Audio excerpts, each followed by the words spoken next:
வணக்கம் தமிழ். வணக்கம். எப்படி தாவை கவிஞர்கள் நல்லா இருக்கிறாங்களா? நல்ல சிறப்பாக இருக்கிறாங்க. இசையமைப்பாளர் ஜேம்ஸ் வசந்தன் அவருடைய கார் தாக்கப்பட்டிருக்கு, கண்ணாடி உடைக்கப்பட்டிருக்கு. இன்னும் பல பத்திரிகையாளர்கள் குறிவைக்கப்பட்டிருக்கிறாங்க அப்படிங்கிற அதிர்ச்சி செய்தி எல்லாம் வெளியாயிருக்கு. வரக்கூடிய 4ஆம் தேதி ஓட்டு எண்ணிக்கை. அதுக்கு முன்னால என்னென்ன அசம்பாவிதங்கள் நடக்க போகிறது, ஓட்டு எண்ணிக்கைக்கு பிறகு என்ன எல்லாம் தமிழகத்தில் நடக்க போகிறது அப்படிங்கிற பல்வேறு கேள்விகள் எழுந்திருக்கு. அந்த அச்சத்தோட தான் இப்ப நடக்கக்கூடிய நிகழ்வுகளை எல்லாம் பார்க்க வேண்டிய தேவை. முதல்ல ஜேம்ஸ் வசந்தன் சார் அவரோட காரை உடைச்சது யாரு? ஏன்னா அவர் என்ன ட்வீட் போட்டிருக்காருன்னா, இது தருதலையா தற்கூரியா எனக்கு யாருன்னு தெரியல, நான் நடவடிக்கை எடுப்பேன்னு சொல்லியிருக்காரு. யார் உடைச்சிருக்கலாம்? எதுக்கு அப்படி? இல்ல, ஜேம்ஸ் வசந்தன் சார் பொறுத்தளவுல அவருடைய செயல்பாடுகள் தெரியும். அவர் எந்த மாதிரியான வேலைகள் செஞ்சுட்டு இருக்கிறாங்க. ஒரு இசையமைப்பாளர் அப்படிங்கிறத தாண்டி தமிழ் சமூகத்திற்கு தமிழ் இலக்கியங்கள், சங்க இலக்கியங்களில் இருக்கக்கூடிய பாடல்கள் எல்லாம் கொண்டு சேர்க்கக்கூடிய ஒரு அற்புதமான வேலையை பண்ணிட்டு இருக்கிறாரு. அதில் பொருளாதார பிரதிபலன் எதையுமே எதிர்பார்க்காம தான் அந்த வேலையை தொடர்ச்சியாக பண்ணிட்டு இருக்கிறாரு. இன்னொன்று, அவரை பற்றி இன்னைக்கு இருக்கக்கூடிய தலைமுறைக்கு தெரியாத ஒரு முக்கியமான விஷயம், அவரும் ஒரு மூத்த ஊடகவியலாளர். நம்மளை மாதிரி பேட்டிகள்லாம் எடுத்து பிரபலமான டிவி நிறுவனங்கள்ல எல்லாம் வேலை பார்த்தவர், தொலைக்காட்சிகள் எல்லாம். அப்படிப்பட்ட ஒரு நபர் சமூகத்துக்காக தொடர்ந்து பேசக்கூடிய ஒரு நபராக இருக்கிறாரு. குறிப்பாக இந்த எலெக்ஷனில் விஜய் அவர்களுடைய வருகை அவர் எதிர்க்கலை. இந்த விஜய்க்கு ஏன் ஓட்டு போடுறீங்க, அவருடைய செயல்பாடுகள் எப்படி இருக்கு அப்படிங்கிறத பார்த்து போடுங்க அப்படிங்கிறது மாதிரி நேரடியாகவே விமர்சனங்கள் பண்ணிட்டு இருந்தார். ரொம்ப கூர்மையாகவே பண்ணிட்டு இருந்தார். அதாவது இந்த கலைஞர்களாக இருக்கிறவங்க, திரைப்படத்துறையில் இருக்கிறவங்க யாருமே இந்த அளவுக்கு வெளிப்படையாக இவர் மாதிரி விமர்சிச்சாங்களா அப்படிங்கிறது மிகப்பெரிய கேள்வி இருக்கு. பிரகாஷ் ராஜ் சார் பேசினாரு, சத்யராஜ் சார் பேசினாரு. அப்படி இருந்தாலும் கூட இதை ரொம்ப கூர்மையாக பண்ணவர் ஜேம்ஸ் வசந்தன் சார். அப்போ இயல்பாகவே அவர் மேல ஒரு வெறுப்பு இல்லைன்னா கோபம் இருக்கும் அப்படிங்கிறது நமக்கு தெரியுது.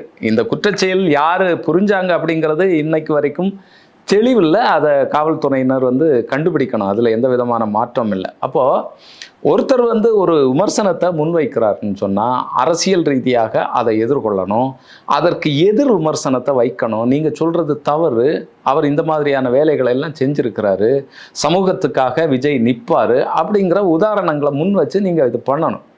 எதையுமே முன்வைக்காம நீங்கள் எதிர்த்து பேசுகிறவர்களை எல்லாம் 200 ரூபா வாங்கிட்டு மற்ற கட்சிகளுக்கு வேலை செய்யக்கூடிய ஆட்கள் மாதிரி பார்க்கறது எந்த வகையில் நியாயம்னு சொல்லி நமக்கு தெரியல. இது உடைச்சது யாருன்னு தெரியல, ஆனால் பண்ணக்கூடிய ஆட்களாக இருக்கிறாங்க டிவிக்கே. அதை நம்ம பதிவு பண்ணணும். அவர் என்ன சொல்றாருன்னா, RSS பிஜேபி அடுத்து டிவிக்கே இப்படி ஒரு பயங்கரவாத கட்சியாக மாறிட்டு வருதுன்னு அவர் பதிவு பண்ணியிருக்கிறாரு. இல்லை, நிச்சயமா நமக்கு சமூக ஊடகங்கள்ல எல்லாம் பார்க்க முடியுது.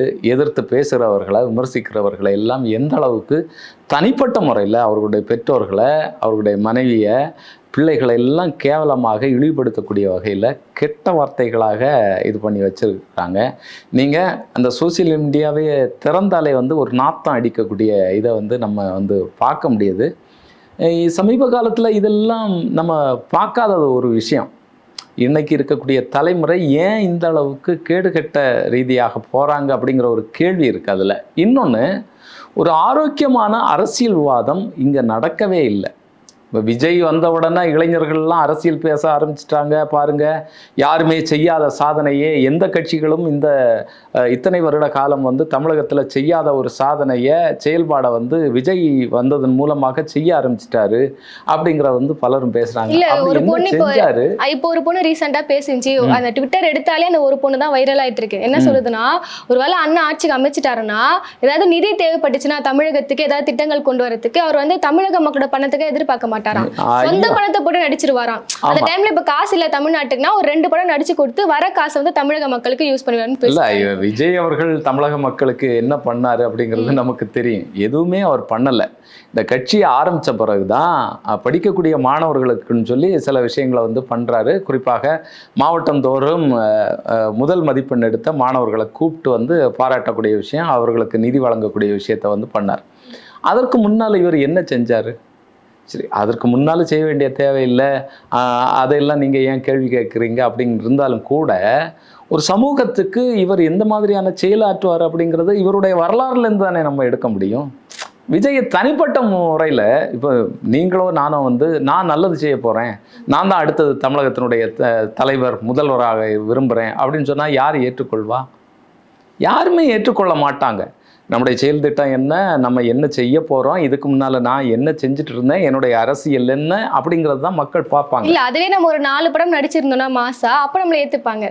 அப்படி தாவேக்காவினால் ஏற்றுக்கொள்ளப்படுவோம். இல்லை அதனால ஒரு என்னன்னா ஒரு முகம் மட்டும் போதும் அப்படிங்கிற ஒரு கலாச்சாரத்துக்குள்ளால இன்னைக்கு இருக்கக்கூடிய இளைய சமூகம் போயிட்டது அப்படிங்கிறத பார்க்க முடியுது. போனது மட்டும் அல்ல, கூட உள்ளவங்களை எல்லாம் தூக்கி கொண்டு போய் அந்த கிணத்துல முக்கி கொல்லக்கூடிய வேலையை தாவேக்காவினர் இளைய சமூகத்தினர் வந்து செஞ்சுட்டு இருக்கிறாங்க. இதில் அதிபயங்கரமான விஷயம் என்னன்னு சொன்னால், இந்த குழந்தைகளுக்கு மயக்க மருந்து கொடுத்து கடத்துவாங்கல்ல, முன்னால் சாக்கில் வச்சு கடத்துவாங்கன்னு சொல்லுவாங்கல்ல, அப்படிப்பட்ட ஒரு சாக்கை தயார் பண்ணி தாவேக்கா வந்து குழந்தைகளை கடத்தி இந்த எலெக்ஷன்ல வந்து வெற்றி பெறுவதற்கான முயற்சியை செஞ்சது அப்படிங்கிறத நம்ம வந்து ரொம்பவே கண்ணும் கருத்துமாக பார்க்க வேண்டியது. இதை வந்து ஆதவஜனா ஆதரிக்கிறாரா அப்படின்னு ஒரு விஷயம். ஏன்னா சமீபத்தில் ஒரு இன்டர்வியூ பேசியிருந்தாரு, பண்ணலாம் எல்லா கேஸும் வந்து நம்மளே தூக்கி போட்டுடலாம் அப்படின்ற மாதிரி சொல்றாரு. ஆட்சிக்கு வந்தா எல்லா கேஸும் எடுத்துடலான்ற மாதிரி சொல்றாரு. அப்ப என்ன வேணா பண்ணுங்கடா எலெக்ஷன் வரையும், நான் வந்து ஆட்சிக்கு வந்தா எல்லாத்தையும் எடுத்துருவேன் அப்படின்னு சொல்றாரு. இல்ல ரொம்ப மோசமான ஒரு இதுதான் நடக்கு. இவங்க என்ன நினைக்கிறாங்கன்னா, ஆட்சி நமக்கு தான், நம்ம நினைக்கிறதெல்லாம் நம்ம பண்ணலாம், நமக்கு எதிராக யாரெல்லாம் பேசுனாங்களோ அவர்களெல்லாம் தூக்கி போட்டுடலாம், உள்ளால தூக்கி போட்டுடலாம், இவங்க எல்லாம் இனிமேல் வாலாட்ட முடியாது அப்படிங்கிற விஷயங்கள் எல்லாம் பேசுபொருளாக போயிட்டே இருக்கு. அவங்க நம்புகிறாங்க. 4ஆம் தேதி பிறகு தான் தெரியும் தமிழக அரசியலில் என்ன நடக்க போகிறது அப்படிங்கிறது. அதை ஒரு பக்கம் வச்சுக்குவோம். இப்போ பார்த்தீங்கன்னு சொன்னால் சமூக ஊடகங்களில் இவங்க பேசிகிட்டு இருக்கிறாங்க, தாவேக்காவினோர் பேசிகிட்டு இருக்கிறாங்க, நமக்கு எதிராக அண்ணனுக்கு எதிராக யாரெல்லாம் விமர்சனம் வச்சாங்க அவங்களெல்லாம் 2 நாள் நம்ம வச்சு செய்யணும், இந்த எலெக்ஷன் ரிசல்ட் வரட்டும் அப்படின்னு சொல்லி வெளிப்படையாகவே பேரெல்லாம் பேசுகிறாங்க. என்ன பண்ணுவாங்களா புரியலையே, பத்திரிகையாளர்கள் என்ன பண்ணுவாங்களா? என்ன பண்ணுவாங்க, மறுபடியும் கதற விடுறது, கெட்ட வார்த்தை பேசுறது, தனிப்பட்ட விதத்தில் இது பண்ணுறது, அவங்களுடைய பேரை வந்து சீரழிக்கக்கூடிய விதமாக பண்ணுறது. நீங்கள் இதற்கு எதிர்வினை ஆற்றக்கூடிய விஷயத்தை நம்ம பண்ணணும், இவங்களுக்கு எதிராக நம்ம பேசணும். இல்லைன்னு சொன்னால் இவங்க யாரை ஆதரிக்கிறாங்களோ அந்த கட்சியினர் என்ன விஷயங்கள் எல்லாம் தமிழகத்தில் பண்ணியிருக்கிறாங்க, இதையெல்லாம் நம்ம வெளிக்கொணரணும். அவங்களுக்கு எதிராக அவங்க எதிர்கொள்ள மாட்டாங்க. அதெல்லாம் பண்ணுறது நம்முடைய வேலை இல்லை. அண்ணனுக்கு எதிராக யார் பேசுகிறாங்களோ அவங்களெல்லாம் அடித்து சோழி தைக்கணும் அப்படிங்கிறது தான் அவங்களுடைய எண்ணமாக இருக்கு. அடுத்ததான் வந்து எதுக்காக விஜய், இப்போ விஜய் தோத்துட்டாருன்னா எதற்காக தோத்தாரு அப்படின்னு சொல்லி அந்த விஷயத்த பார்க்க மாட்டாங்க. விஜய் என்ன தோத்துட்டா நான் தற்கொலை பண்ணிப்பேன்னு சொல்லி ஒரு பொண்ணு பேசுது இன்னைக்கு வீடியோல. அந்த அளவுக்கு ஒரு மோசமான நிலைக்கு வந்துட்டாங்க. இன்னொரு வீடியோவும் பார்த்தேன், அதான் ஒரு பையன் வீடியோ நகைச்சுவா எடுத்து போடுறான், ஆனா அந்த கருத்தை மட்டும் நம்ம பார்க்கணும். அவங்க வீட்டுல 3 பேருமே டிவிக்கு ஓட்டு போட்டாங்க போல. அவங்க அப்பாவை வீடியோ கட்டி சமூக வலைத்தளங்கள் அந்த பையன் போடுற விஷயம் என்னன்னா, நீங்க அப்பா வந்து இந்த மாதிரி டிஎம்கேக்கு ஓட்டு போட்டாரு, அதனால அங்க வீட்டுக்குள்ள சேர்க்கல, வெளியே படுக்க வச்சிட்டோம்னு சொல்லி சிரிச்சுட்டே வீடியோ எடுத்து இன்டர்நெட்ல. இல்ல அது ஒரு வகையில நகைச்சுவையா இருந்தா கூட எவ்வளவு மோசமான ஒரு விஷயம்ங்கிறத வந்து பார்க்கணும். வீட்டில் இருக்கக்கூடிய பெரியவர்களை மதிக்கக்கூடியது, இதெல்லாமே நம்முடைய பண்பாட்டில் பாரம்பரியத்தில் வரக்கூடியது. அப்போ விஜய்க்காக நான் என்ன வேணாலும் செய்வேன், என் குழந்தை செத்து போனாலும் பரவாயில்ல, நான் விஜயை பார்த்துட்டேன், புரியுதா? விஜய்க்காக இப்போ எங்கள் வீட்டில் இருக்கிறவங்களே விஷம் வச்சு நான் கொன்னுருவேன் ஓட்டு போடலைன்னா. இதெல்லாம் வெறும் நகைச்சுவையாக மட்டும் நம்ம எடுக்க முடியாது, புரியுதா?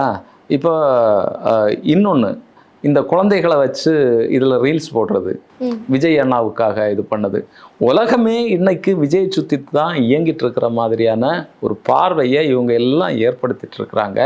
விஜய் அண்ணாவுமே அதை தான் நினைக்கிறாரு, நம்ம சுற்றி தான் உலகமே இயங்குது, அதனால் நம்ம எந்த விதமான பொய்யையும் சொல்லலாம், என்ன வேணாலும் பேசலாம் அப்படிங்கிறது தான் அவருடைய இதாக இருக்கும். நீங்கள் பாருங்கள், உலக வரலாற்றில் வெறும் பஞ்சு டயலாக்கை மட்டும் பேசி அரசியல் பண்ண முடியும் அப்படிங்கிற நம்பிக்கையை யார் உருவாக்கி இருக்கிறாங்க? விஜய் மட்டும். வெளிநாடுகள்ல எல்லாம் அப்படி நடக்கா என்னன்னு தெரியல. உலக நாடுகள்ல எல்லாம் வெறும் பஞ்சு டயலாக்கை பேசி அரசியல் எதுவுமே பேசாம வெற்றி பெற முடியும் அப்படிங்கிறத ஒரு தலைவர் நினைச்சிருக்கிறாருன்னு சொன்னா அது இங்க மட்டும்தான் அது நடக்கும். இது விஜய் குறை சொல்றதை தாண்டி மக்களுக்கு நம்ம ஒரு குறை சொல்லி ஆகணும்ல. ஏன்னா எந்த ஒரு தலைவரை தேர்ந்தெடுக்கிறோம்னா எதற்காக தேர்ந்தெடுக்கணும்னே தெரியாம வெறும் அந்த அரசியல் சினிமா முகத்துல மட்டுமே பார்த்து தலைவனை தேர்ந்தெடுக்கிறாங்கன்னா நம்ம மக்களை தானே முதல்ல குறை சொல்லணும். இல்ல நிச்சயமா இன்னொன்னு நம்ம பார்க்க வேண்டியது இருக்கு. விஜய்ங்கிறது மிகப்பெரிய ஒரு வணிகம். அந்த வணிக மனப்பான்மை எல்லாருடைய மத்தியிலையும் வந்தாச்சு, நம்ம உட்படவே. இப்போ நம்ம ஒரு வகையில் விமர்சிக்கிறோம், அது வேற. விஜயை பற்றி பேசினா, விஜயை பற்றி ரீல்ஸ் போட்டால் அதிகமான பேர் பார்க்குறாங்க அப்படிங்கிறது இன்னைக்கு இருக்கக்கூடிய இளைய சமூகத்தின் மேலே ஒரு பெரிய பாதிப்பாக இருந்துகிட்ருக்கு. அதுக்காக தான் ரீல்ஸ் போடுறாங்க, குழந்தைகளை வச்சு ரீல்ஸ் போடுறாங்க, என்னென்ன கண்ணா பின்னா என்னதெல்லாம் உண்டோ அதையெல்லாம் வச்சு ரீல்ஸ் போடுறாங்க. இன்னொரு பக்கம் பார்த்தீங்கன்னு சொன்னால் விஜயை வச்சு பொருளாதார ரீதியான ஒரு வணிகம் வந்து நடந்துட்டுருக்கு. இப்போ வந்து விஜய் அவர்கள் முதல்வராக இருக்கிற மாதிரி, முதல்வர் அரியணையில் ஏறி இருக்கிற மாதிரி அந்த ஃபோட்டோ எல்லாம் போட்டு இப்போ டிஷர்ட்டுகள் எல்லாம் விற்க ஆரம்பிக்கிறாங்க. புரியுதா? அது மாதிரி அவருடைய வாசகங்களை போட்டு, இதுக்கு முன்னால் இருந்தது இளைஞர்கள் மத்தியில் சேகுவேரானுடைய படம் போடுவாங்க, ஃபிடல் காஸ்ட்ரோனுடைய படம் போடுவாங்க. இன்னைக்கு இந்த இந்திய நாட்டிற்கு யாரெல்லாம் நன்மையான வேலைகளை வந்து பண்ணாங்களோ, சமூக மாற்றத்திற்காக யார் வேலை செஞ்சாங்களோ, டாக்டர் அம்பேத்கருடைய படம், அதை ஒட்டி வேலை செய்யக்கூடிய அரசியல் கட்சி தலைவர்களுடைய படம், இப்படியெல்லாம் இருந்தது. இன்னைக்கு பார்த்தா இது தலைகீழாக மாறி இருக்கு அப்படிங்கிறது ரொம்ப ரொம்ப முக்கியமான விஷயம். வணிக நிறுவனங்களுமே இதை சுற்றி இயக்க வந்து ஆரம்பிக்கிறது அப்படிங்கிறது ரொம்ப ரொம்ப கேவலமான விஷயம். அவரை பற்றி காலண்டரு, அவரை பற்றி டிஷர்ட்டு, அவரை பற்றி துண்டு. ஒரு குழந்தை பிறந்துச்சு, இந்த குழந்தைக்கு போட்டோ ஷூட் எடுப்பாங்களே, அதுவே டிவிகே மாடல்ல போட்டோ ஷூட் எடுத்து. இல்லை, அதான் இப்போ இந்த நோயானவங்க இருக்காங்கல்ல, இந்த டிவிகே என்கிற நோய் பற்றி இருக்குது பார்த்தீங்களா? இது ஒரு என்ன சொல்லுவாங்க, கொரோனா மாதிரி இது வந்து இப்போ பற்றி படரும். எல்லாரும் பாருங்கள், இந்த துணியை சுற்றி இனி ஃபோட்டோ எடுத்து இதை பிரபலமாக்குவாங்க. விஜய் என்ன பேசினாரு, என்ன பண்ணாரு, அதெல்லாம் இனி இல்லை. இல்ல சேகுவரான்னு ஒரு விஷயம் சொன்னீங்களா, அப்ப எனக்கு ஒரு ஞாபகம் வந்தது. நம்ம ஜேர்னலிஸ்ட் சேகுவரா, அவரை பத்தி நிறைய விஷயம் தெரியும். அந்த டிவிகே வந்து எக்ஸ்போஸ் பண்ற வேலையை தொடர்ந்து பண்ணிட்டு இருக்காரு. அவருக்கு டிவிகேவோட முக்கியமான வேட்பாளர் ஒரு கொலை மிரட்டல் மாதிரி விட்டுருக்காரு.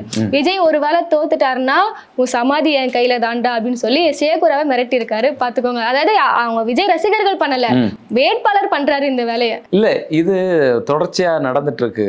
இவங்களுமே அந்த மனப்பான்மையில இருக்கிறாங்க.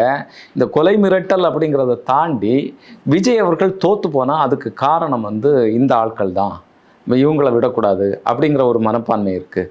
இன்னொன்று, விஜய் அவர்கள் தோத்துட்டாருன்னா இவங்க ஏதாவது செஞ்சு அப்படி தான் விஜய் அவர்கள் தோக்கடிச்சப்பட்டிருப்பார். ஏதாவது இந்த வாக்குப்பெட்டியில் ஏதாவது திருட்டு நடத்தி, வாக்குப்பெட்டிகளை மாற்றி, எலெக்ஷன் கமிஷனோட திமுக சேர்ந்து இப்படி தான் ஏதாவது நடந்திருக்கும் அப்படிங்கிற இதெல்லாமே இப்போது ரெடியாக்கிட்டு இருக்காங்க. அவங்க எலெக்ஷன் அன்னைக்கு ஆரம்பிச்சிச்சு, ஓட்டு போட்டு இந்த மை அழிஞ்சிருச்சான், அது வந்து ஒரு பெரிய நியூஸ் ஆக்குறாங்க. பாருங்க, ஓட்டு மை அழிஞ்சிருச்சு அப்படின்னு சொல்லிட்டு அது ஒரு இஷ்யூ ஆக்குறாங்க. அப்படி எல்லா விஷயங்களையும் அவர்கள் கையில் எடுத்துட்டு இருக்கிறாங்க.